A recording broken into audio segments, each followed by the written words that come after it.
Hello friends, today in evolution I am going to talk about Hardy-Weinberg law.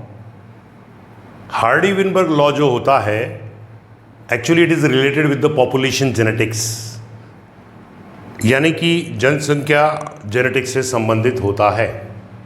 Population genetics को हिंदी में समष्टि genetics भी कहते हैं। ये पॉपुलेशन जेनेटिक्स क्या कहती है कि when there is change in the frequency of the gene allele, जब जीन के एलील की आवृत्ति में परिवर्तन होता है तो जैव विकास होता है। That is when there is change in the allelic frequency of the gene, at that moment evolution occurs. क्योंकि हर एक जीव के अंदर दो एलील होते हैं, एक डोमिनेंट होता है और एक रेसेसिव होता है। दोनों का टोटल जो होता है वो 1 होता है। अगर 1 से ऊपर या नीचे अगर होता है तो उसके अंदर करैक्टर्स बदल जाएंगे और उसकी वजह से वेरिएशंस आएंगे और फिर उसकी वजह से जैव विकास होगा। Okay, so what is the other definition of the population genetics? The study of traits and frequency distribution in entire population. संपूर्ण जनसंख्या में लक्षणों और उनकी आवृत्ति के वितरण का अध्ययन करना जो होता है उसको अपन लोग पॉपुलेशन जेनेटिक्स कहते हैं।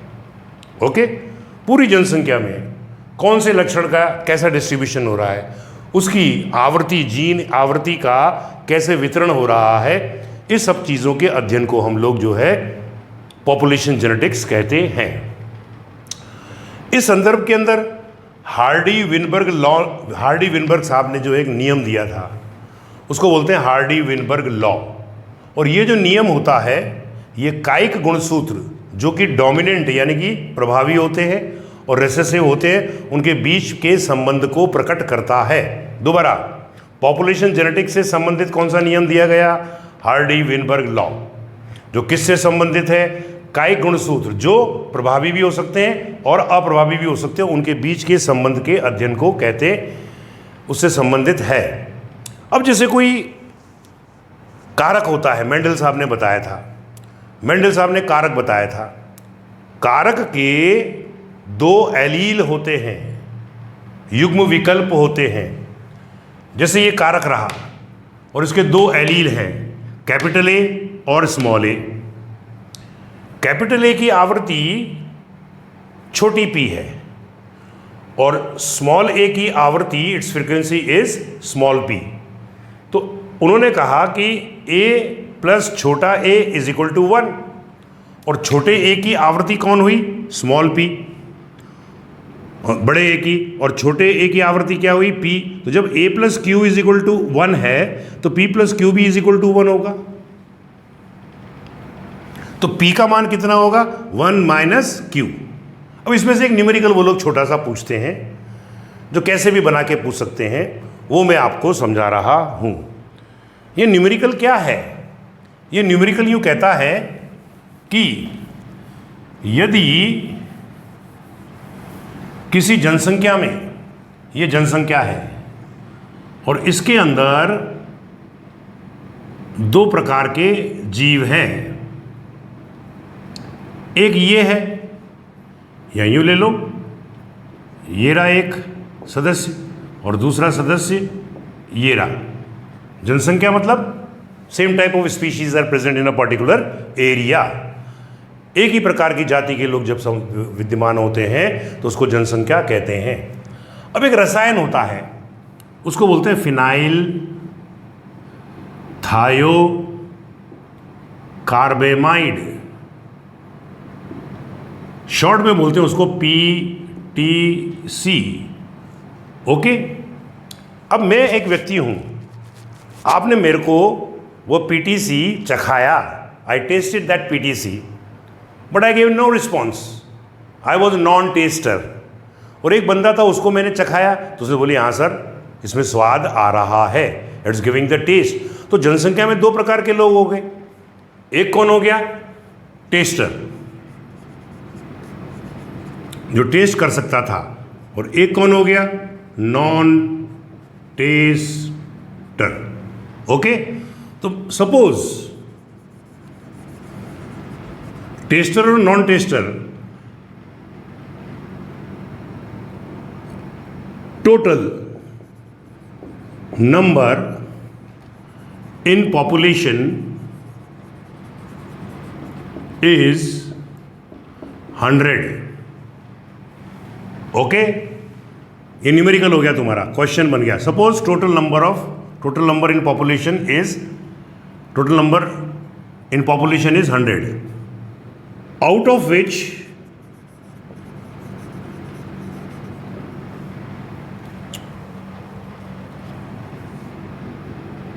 some are taster whose frequency is 0.6. Then find out the frequency of heterozygous tester. ये क्वेश्चन मैंने बनाया, ये आ सकता है, ध्यान रखना. हो गया. हालांकि इससे संबंधित एक और न्यूमेरिकल है, और वो न्यूमेरिकल इतना बहुत लंबा है तो मैंने सोचा उसको देने से कोई फायदा नहीं, क्योंकि वो 1 मिनट के अंदर बच्चों से सॉल्व ही नहीं होगा, और 1 मिनट से ज़्यादा जो होता है उसको वो लोग नहीं देते हैं. तो मैंने एक नया न्यूमेरिकल बनाया कि किसी जनसंख्या के अंदर टोटल संख्या थी 100. उनमें से कुछ टेस्टर थे, ये रे टेस्टर, जिनकी फ्रीक्वेंसी 0.6 थी. अब ये हमने माना tester frequency is P and its allele is A. उसका एलील कौन है? A. और इसकी फ्रीक्वेंसी हमने मानी Q. क्या मानी हमने? Q. तो ये हमारे पास में Q आया, Q फ्रीक्वेंसी. और इसका जो एलील है वो A है. तो हार्डी विनबर्ग साहब ने क्या बोला था कि A plus A is equal to 1. तो P प्लस Q, यानी कि इसकी फ्रीक्वेंसी P, इसकी फ्रीक्वेंसी Q, उनका टोटल भी कितना होगा? 1.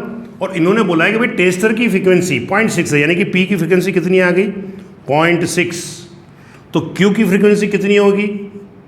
तो 1 में से माइनस कर देंगे, तो Q is equal to 1 minus 0.6 is equal to 0.4.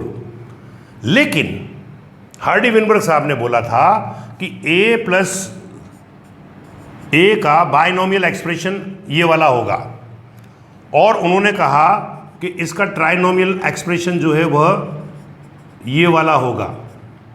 तो ये तो हो गए प्योर होमोजाइगस. अब इसको फ्रीक्वेंसी को ले लो, यानी कि ये फ्रीक्वेंसी कैसी होगी? P प्लस Q का होल स्क्वायर. ये बायनोमियल द्विपदीय हो गया, बायनोमियल. और इसी को भाई A plus A square is equal to P plus Q whole square, इसको अपन ने ट्राइनोमियल में बदला, तो A स्क्वायर प्लस 2A छोटा a प्लस A स्क्वायर हो गया. A जो है ये डोमिनेंट है, ये एलील जो A इसका है वो कैसा है? डोमिनेंट है. और इसका जो P छोटा a एलील है वो रेसेसिव है. ओके, इसकी फ्रीक्वेंसी अपन ने कितनी ली? 0.6, यानी कि P इज इक्वल टू इतना. तो ये कितना निकलेगा? Q कितना निकलेगा? Q will be your 0.4. लेकिन अगर मैं A स्क्वायर बोल रहा हूँ, या मैं इसको लिख रहा हूँ अब ऐसे, क्योंकि A की फ्रीक्वेंसी P, तो ये P स्क्वायर हो गया, ये 2PQ हो गया, ये प्लस A की फ्रीक्वेंसी, छोटे a की फ्रीक्वेंसी क्या ली अपन लोगों ने? Q, तो Q स्क्वायर हो गया. अगर ये P स्क्वायर और Q स्क्वायर बोल रहा है तो इसका मतलब दोनों एलील एक जैसे हो गए, P एंड P, तो होमोजाइगस हो गया. भाई छोटा p दोनों साथ में है तो समझात हो गया कि नहीं हो गया? होमोजाइगस हो गया. और यदि Q स्क्वायर बोल रहा है तो इसका मतलब 2Q हो गए, 2Q हो गए, इसका मतलब वो भी होमोजाइगस हो गया. लेकिन ये 2PQ में क्या हुआ? एक P जो है, छोटा P जो है वो तो डोमिनेंट के लिए था, और ये वाला किसके लिए, रेसेसिव के लिए। अब यहाँ पर क्या हुआ, डोमिनेंट भी आ गया और रेसेसिव भी आ गया। क्वेश्चन तो यही तो पूछ रहा है, वो क्या पूछ रहा है, कि then find out the frequency of heterozygous tester. इस जनसंख्या में विषम युग्मनजी टेस्टर की संख्या बताइए। क्योंकि टेस्टर तो होगा ही होगा अगर पी साथ में, क्योंकि वो डोमिनेंट है। दोबारा, हार्डी विनबर्ग लॉ के अनुसार दो एलील होते हैं, ए प्लस और ए, एक डोमिनेंट हो गया, एक रेसेसिव। डोमिनेंट टेस्टर का हो गया, ये इसका नॉन टेस्टर का एलील हो गया। तो उन्होंने बोला ए की फ्रीक्वेंसी पी और छोटे ए की फ्रीक्वेंसी क्यू। तो जब a plus a is equal to 1 तो p plus Q is equal to 1। अब अपने को पहले क्यू की फ्रीक्वेंसी निकालनी है, तो क्यू की फ्रीक्वेंसी निकालने के लिए 1 में से 0.6 को माइनस किया तो ये 4। अब उन्होंने बायनोमियल नॉमेनक्लेचर में इसको ऐसे लिखा, ए प्लस ए का होल स्क्वायर यानी कि is equal to P plus Q का होल स्क्वायर। उसको खोलेंगे तो क्या आएगा, P square plus 2p Q plus Q square. P square indicate homozygous condition, Q square indicate homozygous condition. Okay, लेकिन 2p क्यू में तो p भी आ गया क्यू भी आ गया, तो वो हेटेरोजाइगस हो गया। तो अब अपन क्या करेंगे, इस स्टेप को लेंगे 2p क्यू को। तो 2p Q is equal to 2 into 0.6, dominant की उसने दे ही रखी थी, और रेसेसिव की अपन ने निकाली 0.4। तो टोटल कितना हो, 6 दूनी 12 चौक 48, यानी कि ये आंसर आया 2p क्यू का। तो अगर मैं कहूं कि 0.48 का मतलब क्या हुआ, 0.48 का मतलब क्या हो गया, 48/100। ओके, इसको और चेंज कर दो, 100 की जगह मैंने लिया भाई 1000 लोग थे उस जनसंख्या में। सपोज जनसंख्या में 1000 लोग थे, पी की फ्रीक्वेंसी दे दी उसने, पहले क्यू की निकालनी पड़ेगी, फिर 2p क्यू को लेंगे। तो इससे क्या निकला कि 100 में से हेटेरोजाइगस टेस्टर कितने, 48। तो एक में से कितने हुए बेटा, 48/100। तो जो 1000 जनसंख्या इन्होंने दी है उसमें से कितने हेटेरोजाइगस टेस्टर होंगे, विषम युग्मनजी टेस्टर होंगे। तो आंसर क्या निकलेगा, 48/100 इंटू 1000। तो answer will be your, 2 zero cut जाएंगे, 480 जो इसका आंसर निकलेगा। ये एक न्यूमेरिकल मेरे हिसाब से, जो मेरा एक्सपीरियंस है उस हिसाब से हार्डी विनबर्ग लॉ में से दे सकता है। ओके, चलिए साहब, अब बात चलेगी कि हार्डी विनबर्ग लॉ को प्रभावित करने वाले कौन कौन से कारक होते हैं। What are the factors which are affecting the Hardy Weinberg equilibrium. तो पहला फैक्टर तो है जीन माइग्रेशन, दूसरा है gene frequency, then genetic drift, then gene mutation and then natural selection बन सकता है इसमें से क्वेश्चन कि which one of the factor is not responsible to affect the Hardy Weinberg law. इनमें से कौन सा कारक जो होता है वो हार्डी विनबर्ग लॉ को प्रभावित नहीं करता है। कोई 4 चॉइस दे देगा, वो 5 चॉइस है उसके पास में, 3 रख लेगा, एक कोई सी भी डाल देगा वो। आई बात समझ में। अब सबसे पहले मैं आपको जीन माइग्रेशन बताने जा रहा हूं। When migration of a section of population occur to another place, change in gene frequency occur। जब किसी जनसंख्या का एक घटक किसी दूसरे स्थान पर चला जाता है तो जीन माइग्रेशन हो गया। इसका उदाहरण सीधा सा ये समझो कि हमारे देश से लोग अमेरिका में जाते हैं, जो कि बहुत ज़्यादा इंटेलिजेंट होते हैं, ब्रेन होता है, उसको अमेरिका जो है उपयोग में लेता है, तो यहाँ का जीन तो वहाँ चला गया, तो that is your gene migration. Okay, दूसरे शब्दों में कोई पॉपुलेशन है, उसके कुछ लोग अन्यत्र स्थान के ऊपर चले गए। भाई जीन पूल क्या होता है? Gene pool is the total number of genes and its allele in a population is called your gene pool. तो जीन पूल में जितने भी जीन थे और एलील थे उनमें से कुछ उठा के दूसरी तरफ चला गया, तो जीन का क्या हो गया? ये अभिगमन हो गया। इसको बोलते हैं अपन लोग जीन माइग्रेशन। वो अमेरिका वाला एग्जाम्पल से आपके समझ में आ जाएगा। अब आता है जेनेटिक ड्रिफ्ट। जेनेटिक ड्रिफ्ट को अगर अपन देखें, इसको बोलते हैं जीन ड्रिफ्ट। छोटी सी पॉपुलेशन में से, यानी कि ये पॉपुलेशन थी, ये यहां से उठकर अलग हो गई किसी दूसरे स्थान पर चली गई और वहां पर उसके अंदर अचानक जीन फ्रीक्वेंसी के अंदर परिवर्तन हो गया, तो इसको बोलते हैं जेनेटिक ड्रिफ्ट। ओके, क्या बोलता है ये? इफ जीन माइग्रेशन, जो ऊपर पड़ा था, जीन का अभिगमन हुआ था, अगर वो कई बार होता है, जैसे बहुत बड़ी पॉपुलेशन थी, थोड़ा सा इधर चला गया, थोड़ा सा उधर चला गया, थोड़ा सा उधर चला गया, that is from an isolated population, when there is gene migration many times, then it is called your gene drift. क्या बोलता है? If gene migration occurs many time, यदि जीन का माइग्रेशन कई बार होता है फ्रॉम आइसोलेटेड पॉपुलेशन, एक विलगित जनसंख्या में से, और there is a sudden change in the gene frequency in the isolated population, एक विलगित जनसंख्या में यदि अचानक जीन फ्रीक्वेंसी के अंदर परिवर्तन होता है तो उसको हम लोग जेनेटिक ड्रिफ्ट कहते हैं। ओके, अब कई बार क्या होता है कि एलेलिक फ्रीक्वेंसी इतनी अलग होती है पॉपुलेशन में कि वो उधर गई, वहाँ जाके उनके अंदर जेनेटिक फ्रीक्वेंसी के अंदर चेंज आ गया और परिवर्तन हो गया, तो जो मेन पॉपुलेशन थी उससे वो अलग दिखने लग गई, that they become different species, तो एक नई जाति के अंदर बदल गए। बड़ी जनसंख्या थी, छोटी जनसंख्या निकली, उस छोटी जनसंख्या के अंदर अचानक जीन फ्रीक्वेंसी के अंदर परिवर्तन हो गया, जिसके कारण उनके अंदर विभिन्नता आ गई, तो जो ओरिजिनल पॉपुलेशन थी उससे तो वो भिन्न हो गए। इसी को हम लोग जेनेटिक ड्रिफ्ट कहते हैं। The original drifted population becomes founder.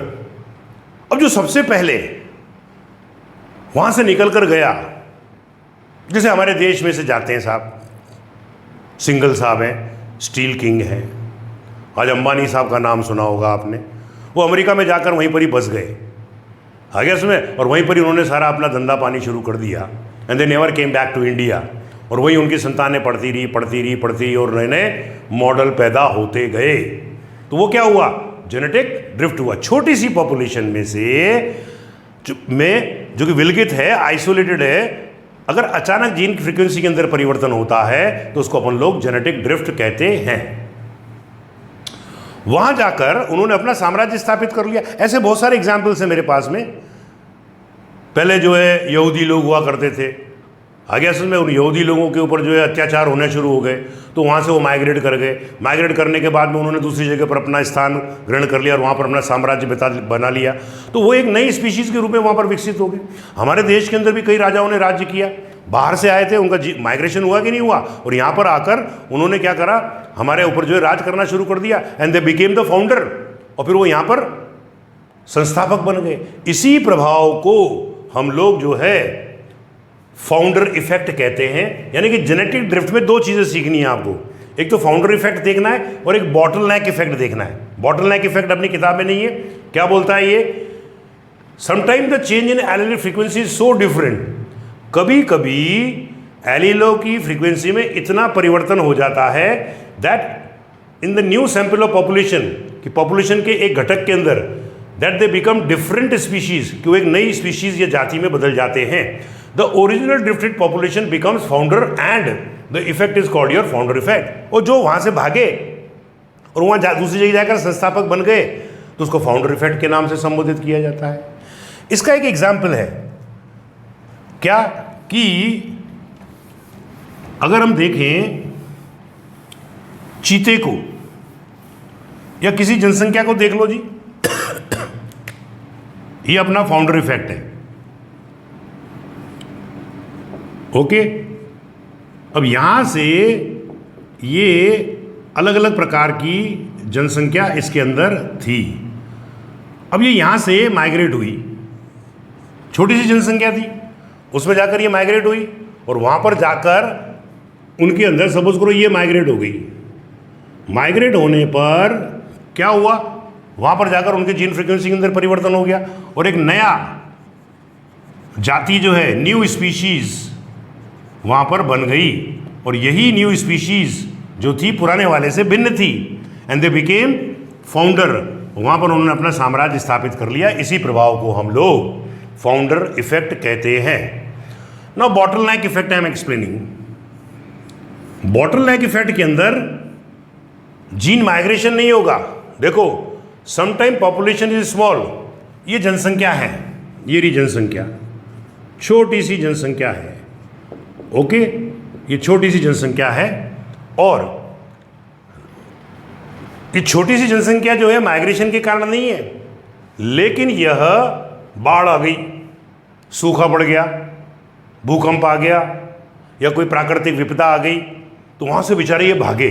तो हुआ क्या था कि चीतों की जनसंख्या थी और इन प्राकृतिक विपदा के कारण कुछ चीते जो है अफ्रीका के अंदर जाकर बस गए साहब। आ गया, क्यों बसे? क्योंकि भूकंप आ गया हो या बाढ़ आ गई हो या सूखा पड़ गया हो, कोई भी रीज़न हो सकता है। तो इनके जो आवास थे वो बेचारे नष्ट हो गए। जंगल भंगल जितने भी थे तो ये दूसरी जगह पर चले गए, पूरे नहीं गए, एक आधी गया। यानी कि बड़ी सी बोतल के संकीर्ण गले में से एक दो इंडिविजुअल बाहर निकलकर अन्यत्र चले गए। होता ही है। सुनामी आई थी, सब लोग बर्बाद हो गए थे। जो बच गए थे वो बेचारे चुपचाप कहीं बैठकर अपना जीवन निर्वाह कर रहे होंगे संकीर्ण अवस्था के अंदर। तो एक बहुत बड़ी जो छोटी सी जनसंख्या थी उसमें भूकंप के कारण, बाढ़ के कारण, सूखे के कारण या किसी प्राकृतिक विपदा के कारण जिसमें कि उनके आवास नष्ट हो जाते हैं, तो जीव माइग्रेट कर जाता है और वह जाकर फिर उसके बाद एक ही चारा रहता है, वो कैसे भी जिंदा रहे। वहाँ जाकर वह अपने आप को व्यवस्थित करता है। इसी इफेक्ट को हम लोग जो है बॉटल नेक इफेक्ट कहते हैं। This is called bottle neck effect. दोबारा, समटाइम पॉपुलेशन इज स्मॉल, कभी कभी जनसंख्या छोटी होती है, नॉट ड्यू टू माइग्रेशन।